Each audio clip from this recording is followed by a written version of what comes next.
আসসালামু আলাইকুম।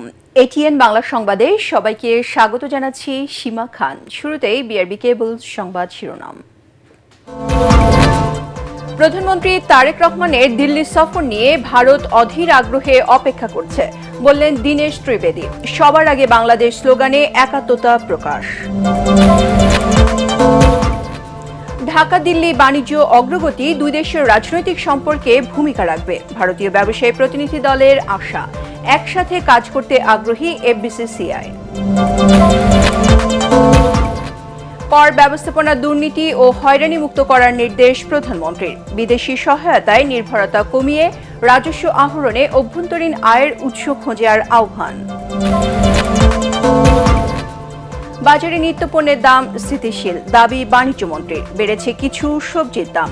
সারের পর্যাপ্ত মজুদের পরও ষড়যন্ত্র করে সংকট দেখানো হচ্ছে।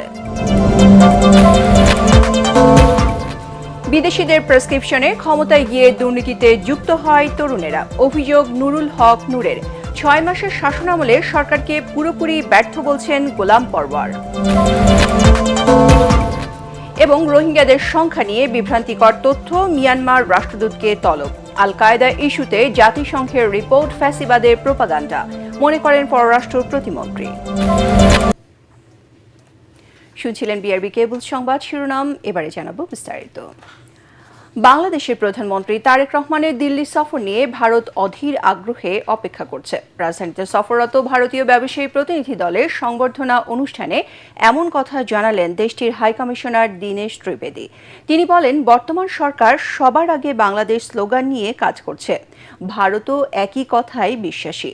ত্রিবেদী বলেন, পারস্পরিক সম্পর্কের ক্ষেত্রে যে কোনো সমস্যা আলোচনার মাধ্যমে সমাধানের সুযোগ রয়েছে। অন্যদিকে ভারতের পররাষ্ট্র মন্ত্রণালয়ের মুখপাত্র রণধীর জয়সওয়াল দিল্লিতে এক ব্রিফিংয়ে বলেছেন, বাংলাদেশের প্রধানমন্ত্রীকে গভীর আন্তরিকতা নিয়েই আমন্ত্রণ জানানো হয়েছে, কারণ প্রতিবেশীর সাথে ইতিবাচক সম্পর্ক চায় নরেন্দ্র মোদী সরকার। সবার আগে Bangladesh, and we have the Viksit Bharat. The goals are same. There is just no difference. Move on. I'm not telling that you forget the past, but keep the past and sort out the difference of the past. India desires positive, constructive and forward-looking relations with Bangladesh based on mutuality of interest and reciprocity. Bangladesh ও ভারতের বাণিজ্যিক সম্পর্ক দুই দেশের রাজনৈতিক সম্পর্কের উন্নয়নে ইতিবাচক প্রভাব ফেলবে বলে জানিয়েছেন সফররত ভারতীয় ব্যবসায়িক প্রতিনিধি দল। এফবিসিসিআই কার্যালয়ে সংবাদ সম্মেলনে দুদেশের বাণিজ্যিক সম্পর্ক উন্নয়নে একসাথে কাজ করার কথা জানায় ব্যবসায়ীদের শীর্ষ সংগঠন এফবিসিসিআই। দেখুন তরিক ইসলামের রিপোর্ট। জুলাই অভ্যুত্থানের রাজনৈতিক পট পরিবর্তনের পর টানাপোড়েনে পড়ে বাংলাদেশ ভারত সম্পর্ক। ব্যাহত হয় দুদেশের ব্যবসা বাণিজ্য। এমন বাস্তবতায় বাণিজ্যিক সম্পর্ক এগিয়ে নিতে একদিনের সফরে বাংলাদেশে আসে ভারতের confederation of Indian industry CII এর প্রতিনিধি দল। সংক্ষিপ্ত সফরে ভারতের প্রতিনিধি দল বৈঠক করেন সরকারের গুরুত্বপূর্ণ ব্যক্তি ও সংগঠনের সাথে। দুপুরে ব্যবসায়ীদের শীর্ষ সংগঠন এফবিসিসিআইয়ের সাথে বৈঠক শেষে সংবাদ সম্মেলনে সিআইআই এর প্রতিনিধি দল জানায়, বাংলাদেশের সাথে G2G বাণিজ্যিক সম্পর্ক বাড়াতে চায় সংগঠনটি। সুপারিশ করেন বাণিজ্যিক টাস্কফোর্স গঠনের। দুটো সরকার যখন দেখবে যে দু দেশের বিজনেস কমিউনিটি টাস্কফোর্স হয়েছে, নিজেদের মধ্যে কথাবার্তা বলছে, প্রস্তাব নিয়ে আসছে, it creates a positive atmosphere. আমরা খুব পেশেন্ট লিসেনিং পেয়েছি। আমরা দেশেও যখন কথা বলি ডেফিনেটলি আমাদের গভর্নমেন্টের সাথে, এখানকার গভর্নমেন্টের সাথে আপনার ওরা দুজনেরাই আমাদের বক্তব্য শোনেন। বাণিজ্য বাড়াতে ভারতের উদ্যোগকে ইতিবাচক বলছেন ব্যবসায়ীরা। শুল্কায়ন সহ বাণিজ্যিক বাধা দূর করতে সিআইআই এর প্রতি আহ্বান জানান এফবিসিসিআই প্রশাসক। দুদেশের বাণিজ্য বৃদ্ধিতে মানে অশুল্ক বাধা যেগুলো আছে, যেগুলো অনেক সময় আমরা পলিটিক্যালি কানেক্টেডও বলে থাকি, সো এই বাধাগুলো দূর করার ক্ষেত্রে তারাও তাদের সরকারের উপরে মানে চাপ প্রয়োগ না বলে আমি বলি যে তারা মানে আলোচনাটা আরেকটু মানে জোরদার করবেন, যাতে করে এই অশুল্ক বাধাটা দূর হয়। এ সময় অবকাঠামো, স্বাস্থ্য ও প্রযুক্তি খাতে বাণিজ্যিক সম্পর্ক উন্নয়নে একসাথে কাজ করার কথা জানান বক্তারা। তরিক ইসলাম, এটিএন বাংলা, ঢাকা।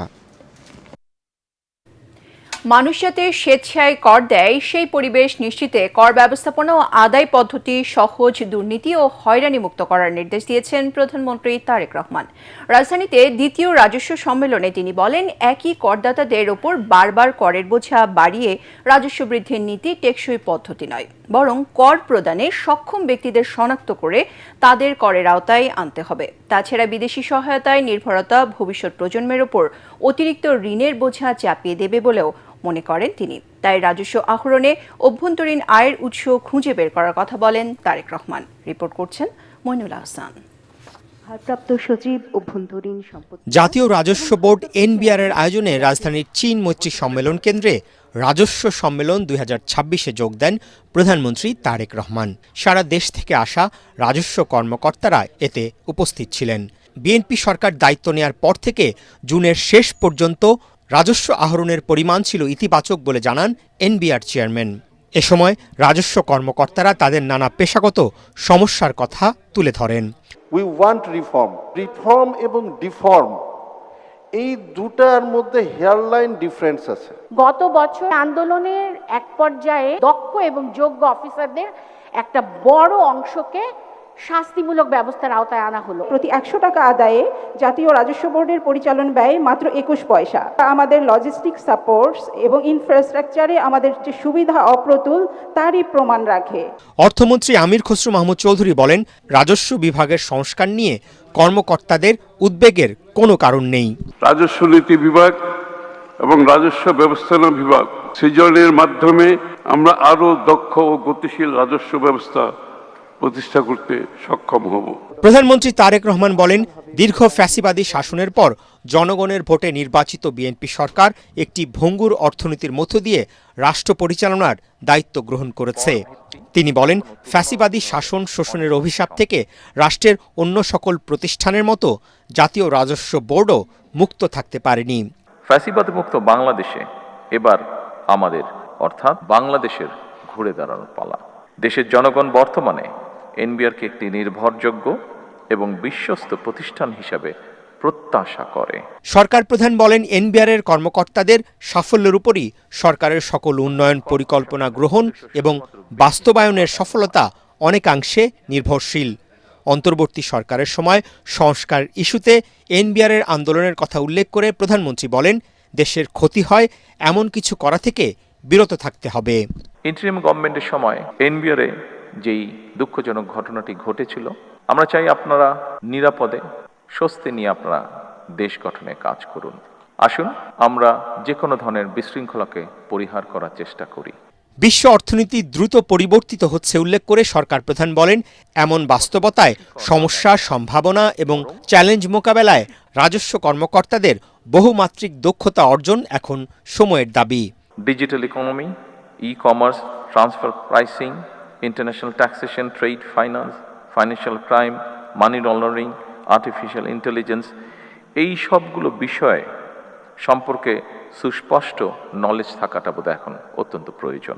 প্রধানমন্ত্রী বলেন, একটি ভালো রাজস্ব ব্যবস্থা এমন হওয়া দরকার যেখানে মানুষ কর দিতে স্বাচ্ছন্দ্য বোধ করেন। তিনি বলেন, কর প্রদান পদ্ধতি যথাসম্ভব দুর্নীতি ও হয়রানিমুক্ত এবং সহজ করা দরকার। সীমিত সংখ্যক নিয়মিত করদাতার উপরে নির্ভরতা হ্রাস করতে হবে মনে হয়। করদাতা ও রাজস্ব প্রশাসনের মধ্যে আস্থা সম্পর্কেও আরও শক্তিশালী করা প্রয়োজন। আধুনিক কর প্রশাসনের উদ্দেশ্য শুধুমাত্র বেশি কর আদায় নয়, বরং বেশি সংখ্যক মানুষকে স্বেচ্ছায় কর প্রদানে উৎসাহিত করা। পরে অতিথিদের নিয়ে প্রধানমন্ত্রী তারেক রহমান রাজস্ব সম্মেলনের বিভিন্ন স্টল ও মিউজিয়াম ঘুরে দেখেন। মইনুল আহসান, এটিএন বাংলা, ঢাকা। সিলেট বিভাগে চা বাগান শ্রমিকদের মধ্যে 20,000 রেইনকোট বিতরণ কার্যক্রমের সূচনা করেছেন প্রধানমন্ত্রী তারেক রহমান। বেসরকারি খাতে সামাজিক দায়বদ্ধতা তহবিলের সহায়তায় এই রেইনকোট বিতরণ করা হচ্ছে। সচিবালয়ে প্রধানমন্ত্রী কার্যালয়ে 10 জন চা শ্রমিকের হাতে রেইনকোট তুলে দেন সরকার প্রধান। এ সময় শ্রমিকদের খোঁজ খবর নেন তিনি। তারেক রহমান বলেন, সমাজের সবাই এগিয়ে এলে অনেক বড় সমস্যার সমাধান সম্ভব। তিনি বলেন, মানবিক ও সামাজিক যে কোনো উদ্যোগে বেসরকারি খাতকে সার্বিক সহায়তা দেবে সরকার। সিলেট, মৌলভীবাজার ও হবিগঞ্জ জেলার চা বাগানগুলোতে কর্মরত শ্রমিকদের প্রতিকূল আবহাওয়ায় সুরক্ষা এবং নিরাপদ কর্মপরিবেশ তৈরিতে সমাজ কল্যাণ মন্ত্রণালয় এমন উদ্যোগ নিয়েছে। Bangladesh association of pharmaceutical industries 10,000, Chevron Bangladesh 5,000 এবং পান্টুঘর গ্রুপ 5,000 রেইনকোট দেবে। চা শ্রমিকদের পক্ষ থেকে এ উদ্যোগে প্রধানমন্ত্রী এবং প্রতিষ্ঠানগুলোর প্রতি কৃতজ্ঞতা জানানো হয়। শ্রমিকরা চা পাতা উপহার দেন তারেক রহমানকে। সরকারের সংশ্লিষ্ট মন্ত্রী এবং বেসরকারি খাতের প্রতিনিধিরা এ সময় উপস্থিত ছিলেন। প্রধানমন্ত্রী অনুধাবন করেছেন যে চা শ্রমিকদের এই কাজ করতে গেলে তাদের সত্যিকার অর্থে বৃষ্টি থেকে নিরাপদ রাখা, যাতে অসুখ বিসুখ কম হয় এবং তারা যাতে সুস্থ থাকতে পারে, সেই লক্ষ্যেই কিন্তু উনি ওই দিন দিক নির্দেশনা দেওয়ার কারণেই সবার সহযোগিতায় কর্মসূচি বাস্তবায়ন করতে পেরেছি। পর্যায়ক্রমে যাতে সকল শ্রমিককেই একটি রেইনকোট দেওয়া যায় সেই ব্যবস্থা গ্রহণ করার জন্য উনি আমাদেরকে নির্দেশ দিয়েছেন।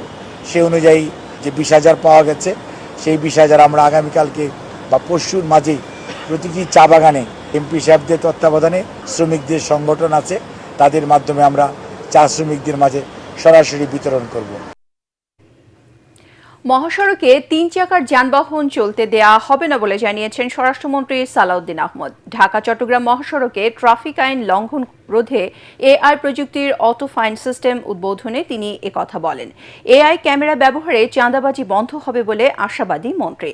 সড়ক মহাসড়কে শৃঙ্খলা ফেরাতে আইন প্রয়োগের পাশাপাশি জনগণকে সচেতন হওয়ার আহ্বান জানান তিনি। নারায়ণগঞ্জ প্রতিনিধি আব্দুস সালামকে সাথে নিয়ে সাজ্জাদ জাহানের রিপোর্ট।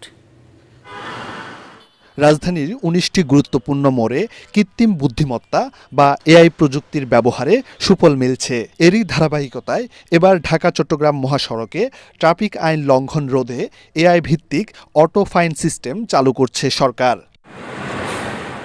মঙ্গলবার নারায়ণগঞ্জের সোনারগাঁয়ের মেঘনাঘাট এলাকায় এই নতুন প্রযুক্তির উদ্বোধন করেন স্বরাষ্ট্রমন্ত্রী সালাউদ্দিন আহমদ। স্বরাষ্ট্রমন্ত্রী জানান, এআই প্রযুক্তির মাধ্যমে অটোফাইন সিস্টেমে মহাসড়কে যানবাহনের শৃঙ্খলা ফিরবে। দুর্ঘটনা রোধে মহাসড়কে কোনো প্রকার 3 হুইলার চলতে দেওয়া হবে না বলেও জানান তিনি। যেখানে সাইন সিগন্যাল দেওয়া আছে সেটা অমান্য করলে তার উপরে ফাইন আরোপ করা হবে। অটোমেটিক্যালি এটা বিআরটি এর কাছে চলে যাবে এবং টেলিফোনিক মেসেজের মাধ্যমে সে গাড়ির মালিকের কাছে, যার নামে রেজিস্ট্রেশন, তার কাছে সেই মেসেজ পৌঁছে যাবে। এআই প্রযুক্তি বাস্তবায়নের ফলে সড়ক মহাসড়কে চাঁদাবাজি বন্ধ হবে বলেও আশা প্রকাশ করেন তিনি। মহাসড়কে যে চাঁদাবাজি হয় সেটা মালিক পক্ষ থেকে হোক, শ্রমিক ফেডারেশনের পক্ষ থেকে হোক বা পুলিশের পক্ষ থেকে হোক, সবকিছু ক্যামেরায় যেহেতু রেকর্ডেড থাকবে, আশা করি এই প্রবণতাটা কমবে এবং আমি বিশ্বাস করি জনগণের সহযোগিতায় আমরা মহাসড়কে চাঁদাবাজি বন্ধ করতে পারব। ঢাকা-চট্টগ্রাম মহাসড়কের নারায়ণগঞ্জের সাইনবোর্ড থেকে চট্টগ্রাম সিটি গেট পর্যন্ত গুরুত্বপূর্ণ স্থানগুলোতে 1427টি এআই ক্যামেরা স্থাপন করা হয়েছে। সাজ্জাদ জাহান, এটিএন বাংলা, ঢাকা। রাজধানী সহ দেশের প্রধান শহরগুলোতে নারীদের যাতায়াত সহজ ও নিরাপদ করতে বিশেষ পিঙ্ক বাস সার্ভিস চালু করেছে বিআরটিসি। বাসের চালক থেকে শুরু করে সুপারভাইজার, হেল্পার সবাই নারী। প্রাথমিকভাবে ঢাকা, চট্টগ্রাম ও বগুড়ায় চলবে 14টি পিঙ্ক বাস। উদ্বোধনের পর সড়ক পরিবহন মন্ত্রী শেখ রবিউল আলম বলেন, সরকারের নির্বাচনী ইশতেহার বাস্তবায়ন এবং নারীদের নিরাপদ যাতায়াত নিশ্চিতে এই উদ্যোগ নেওয়া হয়েছে। তৌহিদুর রহমান নিশানের রিপোর্ট। রাজধানীর গণপরিবহনে নারীদের যাতায়াত রীতিমতো এক যুদ্ধ। প্রতিনিয়ত ভিড় ঠেলে বাসে ওঠা সহ নানা হয়রানির শিকার হতে হয় নারীদের। এসব ভোগান্তির থেকে মুক্তি দিতে বিশেষ পিঙ্ক বাস সেবা চালু করেছে সরকার। এরই মধ্যে 14টি বাসের জন্য 14 জন নারী চালক এবং 25 জন নারী কন্ডাক্টরকে প্রশিক্ষণ দিয়ে প্রস্তুত করা হয়েছে।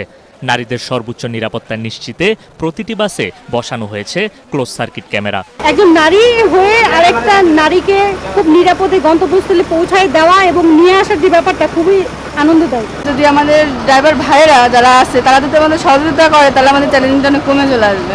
কর্মজীবী নারীরা যাতায়াত করতে গিয়ে যে সীমাহীন ভোগান্তির শিকার হন তা লাঘবে গোলাপি বাস চালুর উদ্যোগ নেওয়া হয় বলে জানিয়েছেন সড়ক পরিবহন মন্ত্রী শেখ রবিউল আলম। সংসারের অর্থনীতি এবং সংসারের ড্রাইভিং সিটে আছে নারী পরিবারের, অতএব তাদের যোগ্যতা সম্পূর্ণভাবে রাষ্ট্রের প্রয়োজনে কাজে লাগানোর জন্য তাদের একটা নিরাপদ যাতায়াত দরকার হয়। নারীরা পাছে উঠার আগে বা যাত্রার আগে যাত্রী বান্ধব পরিবেশ পাবে, অর্থাৎ ওয়েটিং এর সময়। এরপর বাসে উঠার পর সে একটা নারী বান্ধব বাস পাবে। প্রাথমিক পর্যায়ে ঢাকা, চট্টগ্রাম ও বগুড়ায় এই সেবা শুরু হয়েছে। প্রতিদিন রাজধানী ও বড় শহরগুলোতে যাতায়াত করা বিপুল সংখ্যক কর্মজীবী নারী ও শিক্ষার্থীরা এই উদ্যোগকে ইতিবাচক হিসেবে দেখছেন। তৌহিদুর রহমান নিশান, এটিএন বাংলা, ঢাকা। 5 আগস্টের পর কারাগার থেকে 690 জন বন্দী পলাতক রয়েছে বলে জানিয়েছেন কারা মহাপরিদর্শক ব্রিগেডিয়ার জেনারেল সৈয়দ মোহাম্মদ মোতাহের হোসেন। এর মধ্যে 166 জনের কোনো তথ্য নেই কারা কর্তৃপক্ষের কাছে। রাজধানীতে কারা সদর দপ্তরের সংবাদ সম্মেলনে তিনি আরও জানান, দেশের কারাগারগুলোতে ধারণ ক্ষমতা 45,000 হলেও বর্তমানে কয়েদির সংখ্যা 98,000। নরসিংদী জেলা কারাগার থেকে পলাতক 9 জঙ্গির মধ্যে 3 জনকে এখনও গ্রেপ্তার করা সম্ভব হয়নি বলে জানিয়েছেন কারা মহাপরিদর্শক মনির হোসেন। তপুর রিপোর্ট।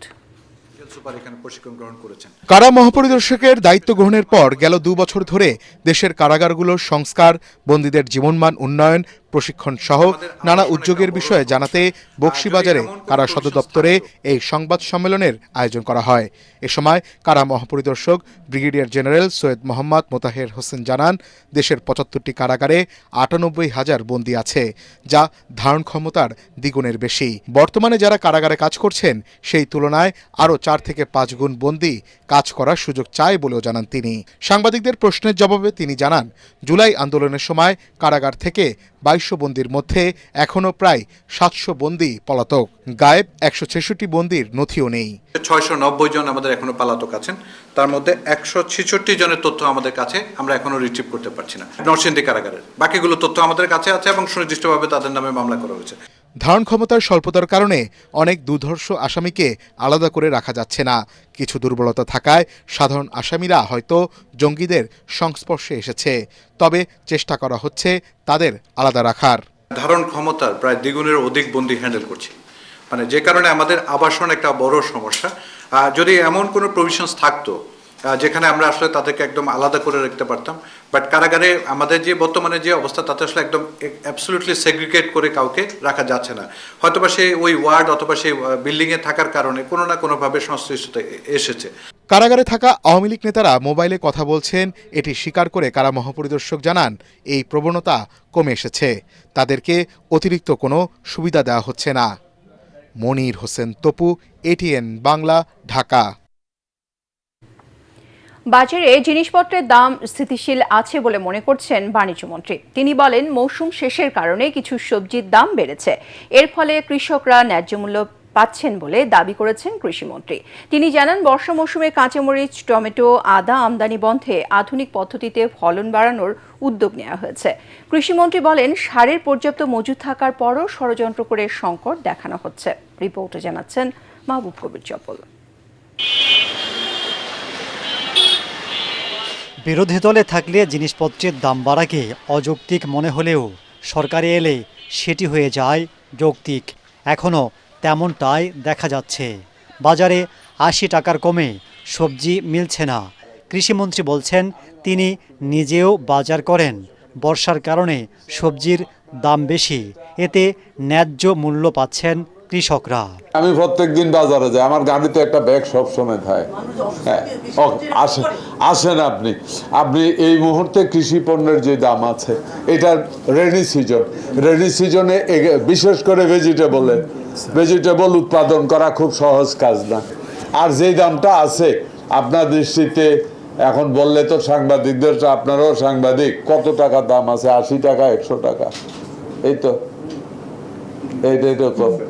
একটা কৃষক 80 টাকা 1 কেজি করলা ফলাইতে কয় টাকা খরচ হয় একটু দেখেন না, ব্যাটারও তো ফ্যাট আছে। কৃষিমন্ত্রী বলেন, দেশে সারের সংকট নেই, এটা নিয়ে ষড়যন্ত্র হচ্ছে। বর্ষা মৌসুমে কাঁচামরিচ, টমেটো, আদা যাতে আমদানি করতে না হয় সেই উদ্যোগ নিয়েছে সরকার। সারে কোনো রকম কোনো শর্টেজ নাই, সাপ্লাস আছি আমরা অনেক। এটা প্ল্যান ওয়াইজ ষড়যন্ত্রের অংশ। এটা এগ্রিকালচার কান্ট্রি, কোনো এগ্রিকালচার পণ্য আমদানির তো প্রশ্নই আসে না। আগামী দিনে সরকারের মূল পলিসি প্রধান রপ্তানিযোগ্য পণ্য হবে এগ্রিকালচার পণ্য। এদিকে বাণিজ্য মন্ত্রী বলছেন, উৎপাদন খরচ বেশি হওয়ায় বাজারে কিছু জিনিসের দাম বেড়েছে। আমরা দ্রব্যমূল্য একটা স্থিতিশীলতার মধ্যে রাখতে পেরেছি। বাজারের সবজি আপনার 60 থেকে 80 টাকা কেজি, এটা কি আপনি স্থিতিশীল বলছেন? না ভাই, আপনার একটা জিনিস বুঝতে হবে যে সবজিটা হলো শীতের উৎপাদন। আপনি যদি অফ সিজনে গিয়ে বলেন এখন আমাকে আম এনে দেন 40 টাকা কেজিতে, এটা যাকে বলবেন তার প্রতি আপনি সুবিচার করবেন না। এর আগে সচিবালয়ে ভারতীয় ব্যবসায়ীদের সাথে বৈঠক করেন বাণিজ্য মন্ত্রী। তারা বাংলাদেশে বিনিয়োগ বাড়ানোর প্রস্তাব দেন। দুদেশের স্বার্থেই বাণিজ্যিক সম্পর্ক আরও ভালো করা উচিত বলে মনে করছেন বাণিজ্য মন্ত্রী। দুই দেশের উন্নতির স্বার্থেই ব্যবসায়িক সম্পর্ক, বিনিয়োগ সম্পর্ক, ট্রেড রিলেশন, এটি যত বেশি আগানো যায় সেটি ভালো। সীমান্ত হাট চালুর বিষয়ে এখনও চূড়ান্ত সিদ্ধান্ত হয়নি বলে জানান তিনি। তখন আপনাকে এই ফলাফলটা বলতে পারবো। মাহবুব কবির, চপল, ATN বাংলা, ঢাকা। অন্তর্বর্তী সরকারের সময় বিদেশিদের প্রেসক্রিপশনে তরুণরা রাষ্ট্র ক্ষমতা গ্রহণ করে দুর্নীতিতে যুক্ত হয়েছিল বলে মন্তব্য করেছেন প্রবাসী কল্যাণ প্রতিমন্ত্রী নুরুল হক নূর। রাজধানীর সিডাপ মিলনায়তনে এক সংলাপে তিনি এ মন্তব্য করেন। এই সময় রাজনীতিতে নারী ও তরুণদের অংশগ্রহণ বাড়াতে রাজনৈতিক দলগুলোর সদিচ্ছার উপর গুরুত্ব দেন বিভিন্ন রাজনৈতিক দলের নেতারা। আমরা তো আশাবাদী হয়েছিলাম যে সব তরুণরা মিলে বাংলাদেশের রাজনীতিটা পরিশুদ্ধ করব। আজকে ধরেন এই যারা উপদেষ্টা হয়েছে, এরা যদি উপদেষ্টা না হয়ে বাইরে থেকে প্রেশার গ্রুপ হিসেবে দুর্নীতির বিরুদ্ধে আওয়াজ তুলতো, সংস্কারের প্রশ্নে আওয়াজ তুলতো, আন্দোলনকারী তরুণদের থেকে একটা প্রতিনিধি প্রত্যেক দলকে দিতে হবে, এই মৌলিক পরিবর্তনের জায়গা যদি থাকতেন, আর দেশটা কিন্তু একটা ভিন্ন দিকে যেতে পারত। জনগণের কাছে প্রতিশ্রুতি রক্ষায় বিগত 6 মাসের শাসনামল সরকার পুরোপুরি ব্যর্থ, এমন অভিযোগ করেছেন জামায়াতের সেক্রেটারি জেনারেল মিয়া গোলাম পরওয়ার। রাজধানী মগবাজারে আলফালা মিলনায়তনে সংবাদ সম্মেলনে তিনি বলেন, গণভোটের রায় বাস্তবায়ন এবং সংবিধান সংস্কার পরিষদে শপথ না নেওয়া সরকারের অন্যতম ব্যর্থতা। একই সঙ্গে গ্যাস, জ্বালানি ও বিদ্যুৎ সংকট কাটাতেও সরকার ব্যর্থ হয়েছে বলেও দাবি করেন তিনি।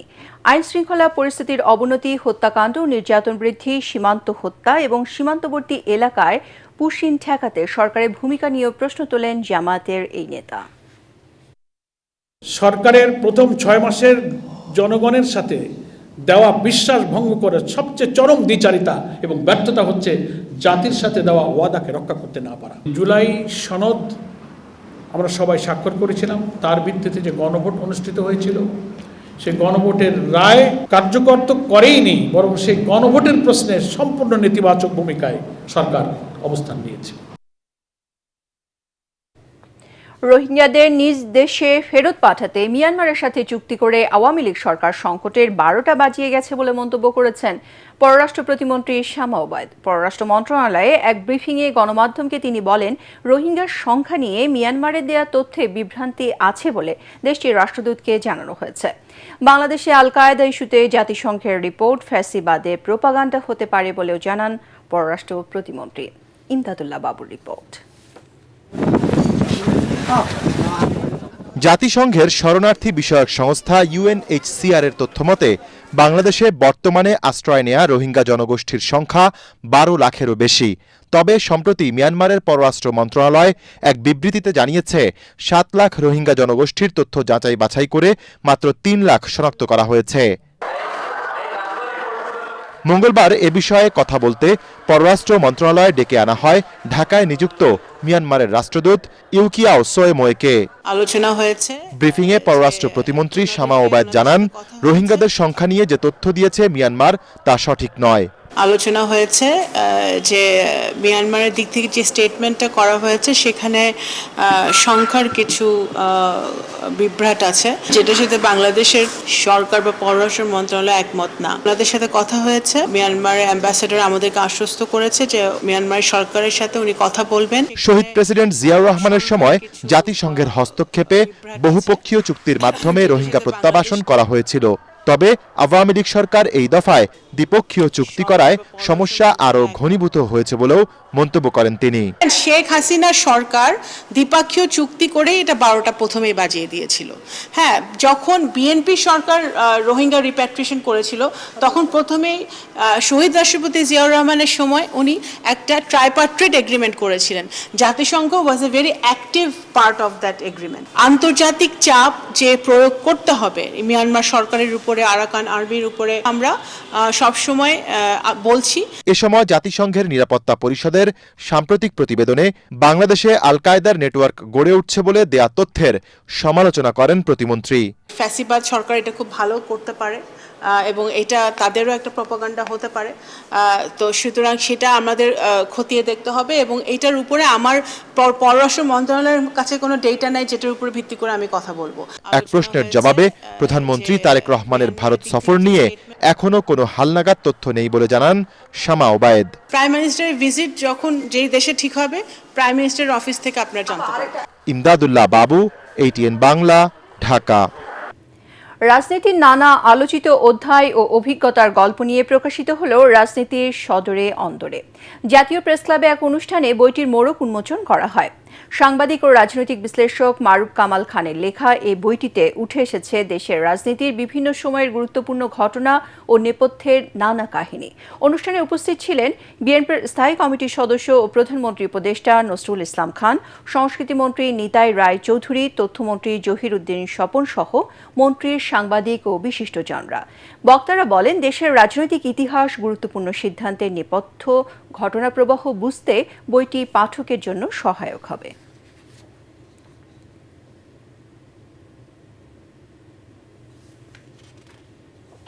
রাজনীতি এখন ব্যবসায় পরিণত হয়েছে। সেই অবস্থান থেকে সরে এসে সরকারকে মানুষের কল্যাণে কাজ করার আহ্বান জানিয়েছেন বিপ্লবী ওয়ার্কার্স পার্টির সাধারণ সম্পাদক সাইফুল হক। রাজধানীর নয়াটোলায় কাদেরিয়া পার্টি সেন্টারে জুলাই শহীদ স্মরণ সভায় তিনি এ আহ্বান জানান। তিনি বলেন, সরকারের উন্নয়নমূলক কর্মকাণ্ডে দলীয় বিবেচনা না করে দলমত নির্বিশেষে সব মানুষের দোরগোড়ায় নিয়ে যেতে হবে।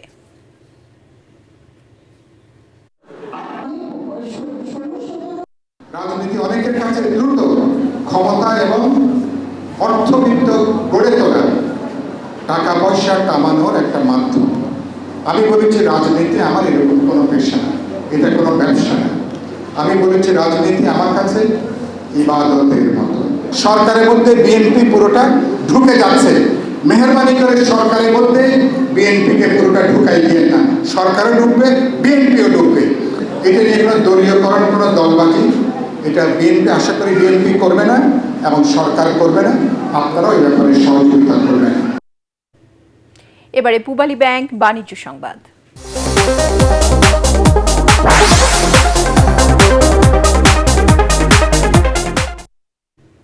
অনুষ্ঠিত হল জনতা ব্যাংক পিএলসি এর 19তম বার্ষিক সাধারণ সভা। মতিঝিলে ব্যাংকটির প্রধান কার্যালয়ে এই সভায় সভাপতিত্ব করেন ব্যাংকের চেয়ারম্যান মোহাম্মদ ফজলুর রহমান। উপস্থিত ছিলেন ব্যবস্থাপনা পরিচালক মোহাম্মদ মুজিবুর রহমান। এ সময় জানানো হয়, 2025 সালের ডিসেম্বর শেষে জনতা ব্যাংকের মোট আমানতের পরিমাণ 1,25,550 কোটি টাকা। ব্যাংকের মোট সম্পদ 1,60,894 কোটি টাকা। ডিজিটাল সেবার অগ্রগতি তুলে ধরে ব্যাংকের চেয়ারম্যান জানান, জনতা পে অর্থ মন্ত্রণালয়ের ইনোভেশন শোকেসিং এর শ্রেষ্ঠ উদ্ভাবনী উদ্যোগ হিসেবে প্রথম পুরস্কার অর্জন করেছে। সভায় আরও উপস্থিত ছিলেন অর্থ মন্ত্রণালয়ের আর্থিক প্রতিষ্ঠান বিভাগের অতিরিক্ত সচিব আবু সালেহ মোহাম্মদ মহিউদ্দিন খাঁ, ব্যাংকের পরিচালক বদরে মুনির ফেরদৌস, আব্দুল মজিদ শেখ, আব্দুল আওয়াল সরকার, ডক্টর মোহাম্মদ শাহাদাত হোসেন সহ অন্যান্যরা। বাংলাদেশ বার কাউন্সিলে চালু হল ঢাকা ব্যাংক পিএলসির 39তম বার কাউন্সিল উপশাখা। উদ্বোধনী অনুষ্ঠানে প্রধান অতিথি ছিলেন আইনমন্ত্রী মোহাম্মদ আসাদুজ্জামান। সভাপতিত্ব করেন অ্যাটর্নি জেনারেল ও বার কাউন্সিলের চেয়ারম্যান ব্যারিস্টার রুহুল কুদ্দুস কাজল। উপস্থিত ছিলেন ঢাকা ব্যাংকের চেয়ারম্যান আব্দুল হাই সরকার এবং ব্যবস্থাপনা পরিচালক ও সিইও শেখ ওসমান ইরশাদ ফয়েজ সহ 2 প্রতিষ্ঠানের কর্মকর্তারা। এছাড়াও উপস্থিত ছিলেন বাংলাদেশ বার কাউন্সিলের নির্বাহী কমিটির চেয়ারম্যান ব্যারিস্টার বদরুদ্দোজা বাদল, সংসদ সদস্য অ্যাডভোকেট জয়নুল আবেদিন সহ অন্যান্যরা। নতুন এই উপশাখা থেকে ইউটিলিটি বিল পরিশোধ, অর্থ স্থানান্তর সহ সব ধরনের ব্যাংকিং সেবা পাবেন গ্রাহকরা।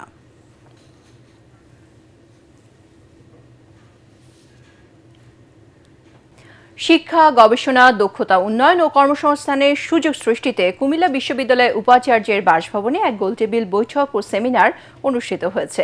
এতে প্রধান অতিথি ছিলেন বিশ্ববিদ্যালয় মঞ্জুরি কমিশনের সদস্য আব্দুল্লাহ আল মামুন। প্রধান পৃষ্ঠপোষক কুমিল্লা বিশ্ববিদ্যালয়ের উপাচার্য অধ্যাপক ডক্টর এম শরীফুল করিম এবং প্রধান আলোচক ছিলেন বিশ্ববিদ্যালয়ের কোষাধ্যক্ষ অধ্যাপক ডক্টর মোহাম্মদ বেলাল উদ্দিন। বৈঠকে 42টি প্রতিষ্ঠানের প্রতিনিধিরা অংশ নেন। এ সময় 6টি প্রতিষ্ঠান কুমিল্লা বিশ্ববিদ্যালয়ের সঙ্গে সমঝোতা স্মারক সই করে। উপাচার্য বলেন, শিক্ষার্থীদের দক্ষ মানব সম্পদ হিসেবে গড়ে তুলতেই এই উদ্যোগ। এ আয়োজনে মিডিয়া পার্টনার ছিল ATN বাংলা। আমাদের মূল টার্গেট যেটা আছে, একটি দক্ষ মানব সম্পদ তৈরি করা এবং কুমিল্লা বিশ্ববিদ্যালয়ের ছাত্রছাত্রীদের এমপ্লয়েবিলিটি এবং সেলফ এমপ্লয়মেন্ট স্কিল ডেভেলপমেন্টের জন্য আমরা কাজ করে যাব। এবারে খেলার খবর।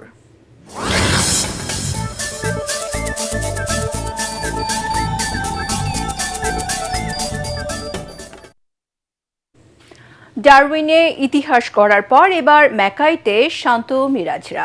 অস্ট্রেলিয়ার বিপক্ষে সিরিজে দ্বিতীয় শেষ টেস্ট খেলতে কুইন্সল্যান্ডের শহরটিতে পৌঁছেছে বাংলাদেশ ক্রিকেট দল। প্রথম টেস্টে দুর্দান্ত পারফরম্যান্সে অস্ট্রেলিয়াকে হারিয়ে সিরিজে 1-0 ব্যবধানে এগিয়ে টাইগাররা। বাংলাদেশের বিপক্ষে এই ম্যাচ দিয়ে অস্ট্রেলিয়ার 12তম টেস্ট ভেন্যু হিসেবে আত্মপ্রকাশ করবে ম্যাকাইয়ের গ্রেট ব্যারিয়ার রিফ অ্যারেনা। স্টেডিয়ামটির আসন সংখ্যা 10,000। ডারউইনে হারের পর সিরিজ বাঁচাতে আসন্ন টেস্ট অস্ট্রেলিয়ার জন্য খুবই গুরুত্বপূর্ণ।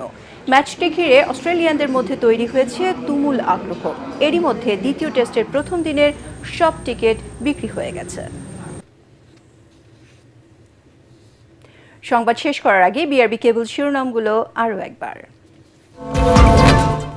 প্রধানমন্ত্রী তারেক রহমানের দিল্লি সফর নিয়ে ভারত অধীর আগ্রহে অপেক্ষা করছে, বললেন দীনেশ ত্রিবেদী। সবার আগে বাংলাদেশ স্লোগানে একাত্মতা প্রকাশ।